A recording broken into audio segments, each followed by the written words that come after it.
माननीय बिमल नेगी जी, उनके जो अकस्मात मृत्यु हुई है उस संदर्भ में जो आज पिटीशन लगी थी, जो सीबीआई को देने के लिए था इशू, उसमें आज हमने बहस कर दी है। हमने अपना पक्ष रखा है कि इस मामले में जो एसआईटी गठित है वो फेयर तरीके से इन्वेस्टिगेशन कर रही है और वो इन्वेस्टिगेशन को अपने लॉजिकल एंड तक ले जाने के लिए उन्हें 2 सप्ताह का अधिक समय चाहिए ताकि वो इन्वेस्टिगेशन कंप्लीट हो सके। जो मीडिया में या सोशल मीडिया में परसेप्शन क्रिएट हुआ है वो कि एसपी डीजीपी आपस में उनका कन्फ्रंट्रेशन है, मतभेद है, या जो एडिशनल चीफ सेक्रेटरी ने रिपोर्ट दी है उस रिपोर्ट में मतभेद है। आज हमने न्यायालय में इन तीनों बातों पर आर्ग्यूमेंट्स किए, बहस की। मेरा ये कहना था कि तीनों बातें जो हैं वो अंततः उस व्यक्ति की जिनकी मृत्यु हुई है उन व्यक्ति की मृत्यु के कारणों को ढूंढने को उजागर करने के लिए चारों तरफ से कदम उठाए जा रहे हैं। जो एसीएस का मैंडेट था, जो उन्होंने इन्वेस्टिगेशन करनी थी, वो ये करनी थी कि क्या उनकी डेथ जो हुई है वो ऑफिस में हो रहे मिसबिहेवियरल एटीट्यूड, ऑफिस में अधिक समय तक काम करने को जो फोर्स किया जा रहा था, या किसी और पक्ष को अनड्यू एडवांटेज देने को उनको कहा जा रहा था, उनकी रिपोर्ट उस संदर्भ में थी। इन्वेस्टिगेशन जो चल रही है, इन्वेस्टिगेशन किसी और इन्वेस्टिगेशन उस सारे विषय को कंक्लूसिव रूप से चल रही है जिसमें ये कहा जा रहा है कि कैसे मृत्यु हुई और मृत्यु के क्या कारण है, उन्हें बियॉन्ड रीजनेबल डाउट ढूंढना है।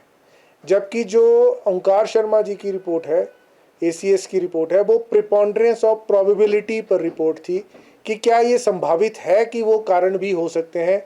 उन्होंने अलग अलग लोगों की स्टेटमेंट्स रिकॉर्ड की, स्टेटमेंट्स जो अफसरों ने रिकॉर्ड की वही स्टेटमेंट्स एसआईटी ने भी रिकॉर्ड की हैं। एसआईटी भी, हम आपको वो रिपोर्ट सबमिट दे देंगे क्योंकि रिपोर्ट पब्लिक है। एसआईटी ने भी इस कंक्लूजन पे अभी तक प्रेमा फशाई आई है कि मिसबिहेवियर या कुछ बिहेवियरल समस्याएं एचपीपीसीएल के ऑफिस में थी। पर्टिकुलरली जो डायरेक्टर थे उनके बिहेवियर को लेकर बहुत से लोगों ने स्टेटमेंट्स दिए हैं, एसआईटी के पास भी और एसीएस के पास भी। इसी प्रकार से डीजीपी को डायरेक्शन दी गई थी इस कोर्ट के द्वारा कि वो भी अपना इंडिपेंडेंट रिप्लाई फाइल करें। उन्होंने इंडिपेंडेंट रिप्लाई फाइल करने के लिए इन्वेस्टिगेशन टीम को बोला कि हमें रिकॉर्ड दो, उनमें कुछ मतभेद हो गया। तो जो डीजीपी का एफिडेविट है उन्होंने उस मतभेद को भी उजागर किया है और मतभेद को उजागर करते हुए उन्होंने एक अपने एफिडेविट में पेन ड्राइव की बात की है कि एक पेन ड्राइव मिसिंग पाया गया जो एसआईटी की इन्वेस्टिगेशन है उस पर प्रश्न चिन्ह लगाता है। लेकिन वो अपने एफिडेविट में शायद ये लिखना भूल गए या शायद वो स्लिप ऑफ हो गया उनके माइंड से कि जो एसआईटी मिसिंग आदमी को ढूंढने के लिए कॉन्स्टिट्यूट की गई थी, उस एसआईटी के जो जो ऑफिसर्स पार्ट बनाए गए थे उनमें से एक ऑफिसर ने वो घटना, वो पेन ड्राइव को छुपाया था और पेन ड्राइव छुपाने के साथ उस ऑफिसर ने उस पेन ड्राइव को में जो डाटा था उसको डिलीट भी कर दिया था, डेटा को। वो एक्शन, वो SIT directly under the DGP police के अंडर काम कर रही थी। वो SIT directly under ADGP Gyaneshwar ji के अंडर काम कर रही थी और उस एसआईटी को उन ऑफिसर्स को उस ऑफिसर के खिलाफ इमीडिएट एक्शन लिया जाना चाहिए था। लेकिन उसके बारे में वो डीजीपी की रिपोर्ट अभी साइलेंट है उन्होंने। लेकिन गवर्नमेंट ने जब वो ऐसा बॉडी मिल गई उसके पश्चात जो यहाँ पर छोटा न्यू शिमला में एफआईआर दर्ज की गई, एक नई एसआईटी बनाई गई जिसको ये जिम्मा दिया गया कि आप मौत के कारणों को भी ढूंढेंगे और पूर्णतः जो भी जांच की पहलू है सारे पहलुओं की जांच करेंगे, जिसमें किसी प्रकार का कोई बंधन नहीं रखा गया। वो हर प्रकार की जांच करके उन्होंने कॉम्पिटेंट कोर्ट ऑफ लॉ में अपनी रिपोर्ट सबमिट करनी है। तो जो एसआईटी 20 मार्च 2025 को कॉन्स्टिट्यूट की गई है उसके किसी सदस्य ने मिसकंडक्ट नहीं किया है, बल्कि उसके सदस्यों ने ही वो पेन ड्राइव को ढूंढा और उस पेन ड्राइव को रिकॉर्ड पर लाया। उस पेन ड्राइव को FSL में भेजा गया।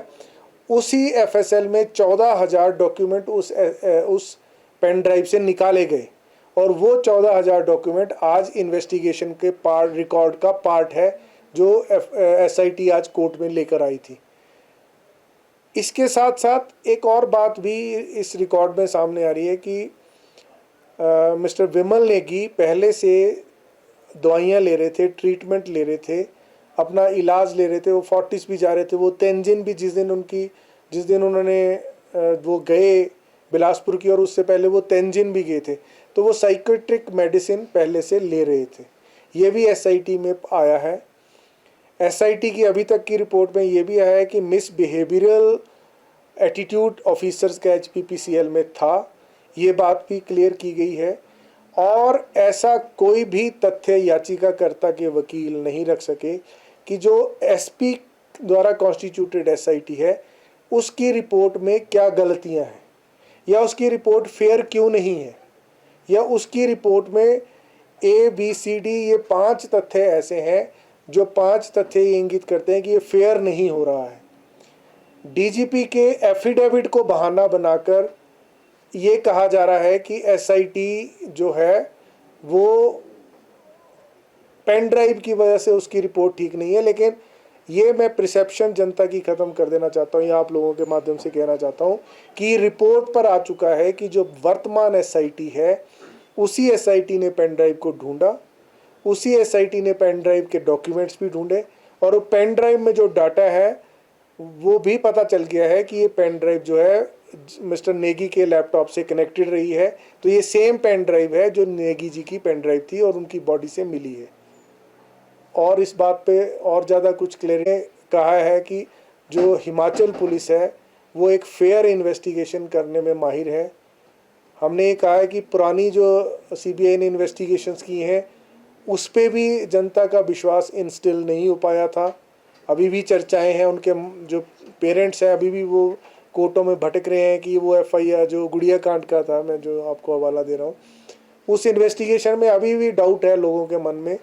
मैं भी उस वक्त एडिशनल AG था, तो हम भी उस इन्वेस्टिगेशन को देख रहे थे कि इनिशियली कुछ हुआ, बाद में कुछ हुआ और बनते बनते वो केस कुछ और बन गया। हमारी पुलिस हमारा प्राइड है, बहुत अच्छे तरीके से वो इन्वेस्टिगेट करते हैं, फेयर तरीके से और ईमानदार तरीके से इन्वेस्टिगेट करते हैं। तो मैंने कोर्ट को कहा कि हमारे ऑफिसर्स का मोराल भी हाई रहना चाहिए। हमने कोर्ट्स को जजमेंट दी कि रेयरेस्ट ऑफ रेयर और एक्सेप्शनल केसेस में ही CBI को मैटर जा सकता है, और वो मैटर जो नेशनल इंपॉर्टेंस के है वो CBI को जाने चाहिए, नहीं तो CBI इन्हीं मैटर्स को इंक्वायर करते रहेंगे, ऐसा सुप्रीम कोर्ट ने कहा है। वो मामला भी न्यायालय के ध्यान में लाया।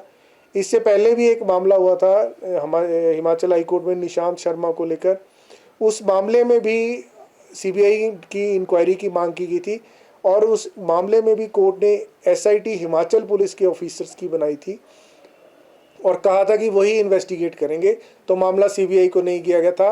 वो मामला भी सुप्रीम कोर्ट गया था, सुप्रीम कोर्ट ने उसी SIT पर विश्वास रखा और उस मामले में भी जांच प्रॉपर फेयर इन्वेस्टिगेशन की गई। तो ये अभी कोई डेट नहीं दी है, वो कभी भी लग सकता है। जब भी इसका जवाब भी दिया था उन्होंने एग्जाम्पल कोट किया कि अगर आपके ऑफिस में कोई एडिशनल एडवोकेट जनरल ऐसे बिहेव करे तो आप क्या करेंगे। तो मैंने कहा था कि ये मेरी लीडरशिप पे डिपेंड करता है कि मैं किस तरह से उस मामले को सॉल्व करूँगा। न्यायालय ने भी कहा कि ये मामला ऑफिस में ही रहना चाहिए था। इस और जो बड़े अधिकारी हैं, जो सब अधिकारी हैं, इन सबको मिल बैठकर इस मामले को रैदर देन पर्सनल ईगोज बनाने से, चाहे वो किसी भी अधिकारी ने बनाई हो, इस मामले में बिमल नेगी जी को जस्टिस मिलना चाहिए था। इस मामले में जिन पर आरोप लगाए जा रहे हैं उनको जस्टिस मिलना चाहिए था। एफिडेविट्स में ये रिफ्लेक्ट किया गया कि हम लोगों की ईगो आ रही है, ईगो की वजह से कुछ ऐसे पॉइंट हर किसी ने निकालने की कोशिश की। जैसे DGP जी ने पॉइंट निकालने की कोशिश की कि पेन ड्राइव की वजह से SIT में कुछ गड़बड़ लगती है। उन्होंने एक दो और भी तथ्य जो अपनी रिपोर्ट में लिखे हैं उससे लगा कि उनको डाउटफुल होता है। अगर उनको डाउटफुल होता है तो क्या सरकार को उन्होंने इसके बारे में लिखा? कभी लिखना चाहिए था कि नहीं, ये SIT ऐसा कर रही है, आप इस SIT को बदल के नई एसआईटी बना दो। लेकिन आप कोर्ट में एफिडेविट एक सील्ड कवर में दे रहे हो, एडवोकेट जनरल ऑफिस को उसमें कॉन्फिडेंस में नहीं लिया जा रहा है। इसी प्रकार एसीएस होम का भी एक एटीट्यूड रहा कि उन्होंने मुझे वेटिंग के लिए एक एफिडेविट भेजा, हमने उस एफिडेविट को वेटिंग के लिए रखा था और मैं उस एफिडेविट को कोर्ट में देने जा रहा था कि वेटेड है और कोर्ट में देंगे, और साथ में लेके गया था। लेकिन उन अफसरों को ये लगता है कि नहीं, एडवोकेट जनरल ऑफिस को छुपाने की कोशिश कर रहा था, उन्होंने भी एक अपना तरीका अपनाया और एफिडेविट रिकॉर्ड में फाइल कर दिया। हमें ये सब बातें आपस में बैठ के रिजॉल्व, जो प्रैक्टिसेस हैं, हर ऑफिस की एक अपनी डिग्निटी होती है, ऑफिस का एक डेकोरम है, कोर्ट्स का, गवर्नमेंट के डिपार्टमेंट्स का एक प्रोसीजर प्रेस्क्राइब्ड है, रूल्स ऑफ बिजनेस बने हुए हैं। मैं इस बात को ज़्यादा तूल नहीं देना चाहता, ना ही मैं इस बात पे कुछ कहना चाहता हूँ, लेकिन इतनी ज़्यादा सर्विस रेंडर करने के बाद अधिकारियों में अगर ईगो हो तो वो अधिकारी अपने आप में अपना, मैं भी अपना सेल्फ एनालाइजेशन कर सकता हूँ और वो भी अपना सेल्फ एनालाइजेशन कर सकता है। परंतु क्योंकि रिपोर्ट अभी इंटरिम अभी चल रहा है इन्वेस्टिगेशन, तो कंक्लूजन नहीं है, लेकिन misbehaviour by few officers of the HPPCL वो स्टेटमेंट्स में आया है उन कर्मचारियों की। और मैं एक बात बताना चाहता हूँ कि एक ऐसा इंजीनियर्स ने शिकायत की थी, जो डायरेक्टर हैं एचपीपीसीएल के, तो जो इंजीनियर्स एसोसिएशन ने शिकायत की कि ये मिसबिहेव करता है हमारे साथ, उस एसोसिएशन की शिकायत में डिसीज्ड बिमल नेगी जी ने साइन नहीं किए थे। तो बिमल नेगी जी का कोई ऐसा एविडेंस नहीं आ रहा है अभी तक, बाकी आगे जो आएगा वो तो आएगा। अभी तक हमारे ऐसी रिपोर्ट में कोई ऐसा एविडेंस नहीं कि उन्होंने कोई पत्र लिखा हो, उन्होंने इसकी शिकायत की, और वो रहे बड़े शॉर्ट टाइम के लिए हैं शिमला में हेडक्वार्टर में, सिर्फ 9 महीने का उनका समय था। उसमें से रिकॉर्ड में आया, जैसे एसपी भी कोर्ट में बोल रहे थे, कि उन्होंने कुछ 35 दिन की लीव अवेल की है, और जब जब भी उनको छुट्टी मिली है, उनको छुट्टी मिली है सिर्फ एक बार 3 दिन की छुट्टी कर्टेल की गई थी। उन्होंने टूरिंग पर रहे हैं वो मैक्सिमम पीरियड में, उस दौरान टूरिंग भी वो करते रहे, और वो रिन्यूएबल एनर्जी के अपना उस प्रभार को संभाल रहे थे, जिस प्रभार में पेक्कू वाला प्रोजेक्ट जो प्रदेश हित में लगने जा रहा था, क्योंकि उसमें जल्द से जल्द उस काम को एग्जीक्यूट किया जाना था, और किया भी गया। 11 महीने में वो प्रोजेक्ट बना। उसमें इन्वेस्टिगेशन में आया कि गुजरात के एक प्रोजेक्ट का, जिसके बारे में एलिगेशन लगाए गए पिटीशन में, उस प्रोजेक्ट को बनने में 2 साल से 2.5 साल से ऊपर का समय लगा, और उसकी कॉस्ट 205 करोड़ आई है, जबकि वो कम इलेक्ट्रिसिटी जनरेट करेगा हमारे हिमाचल के इलेक्ट्रिसिटी प्रोजेक्ट से। तो वो सारी बातें उसमें ऐसा करके आया है, पर वो आप रिपोर्ट में पढ़ सकते हैं। एसपी ने अपनी बात रखी अदालत में, और अदालत ने कहा कि दिस इज इनडिसिप्लिन, ये क्यों कहा, जरा समझाए। एसपी ने सो फार एज इन्वेस्टिगेशन की बात की, तो उन्होंने रखा कि उन्होंने, अदालत ने सुना, लेकिन जब एसपी ने ये कहा कि डीजीपी ने मेरे खिलाफ ये एलिगेशन लगाए, तो कोर्ट ने बोला कि no, I will not permit you to speak a word against your superiors, this is indiscipline. If you have some grievance, you can approach your superior, you can place it before his superiors or any other competent authority, but you cannot make such submission before the court.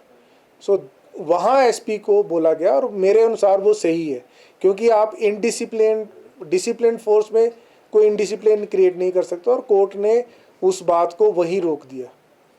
तो परंतु मुझे लगता है कि हम सबको अपनी ego से बाहर आकर, अपने पद के रुतबे से बाहर आकर काम करने की आवश्यकता है। वो सामाजिक भावना से काम करने की, पब्लिक इंटरेस्ट में काम करने की ज़रूरत है।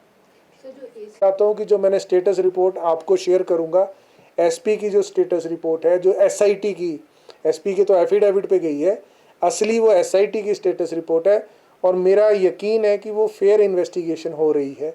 वो आप भी पढ़कर इस बात को, इस कंक्लूजन पे पहुंचेंगे।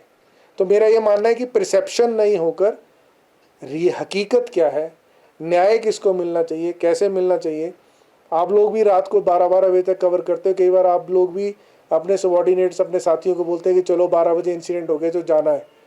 तो क्या वो टेंडेंसी इस तरह की बन सकती है कि आपका अधिकारी बोले कि मैंने काम नहीं करना, या आपका साथी बोले मैंने काम नहीं, आपका कैमरामैन बोले मैंने काम नहीं करना, मैंने 12 बजे न्यूज़ कवर नहीं करनी? क्या मुझे नहीं लगता कि ऐसा पॉसिबल है। सर आपने ये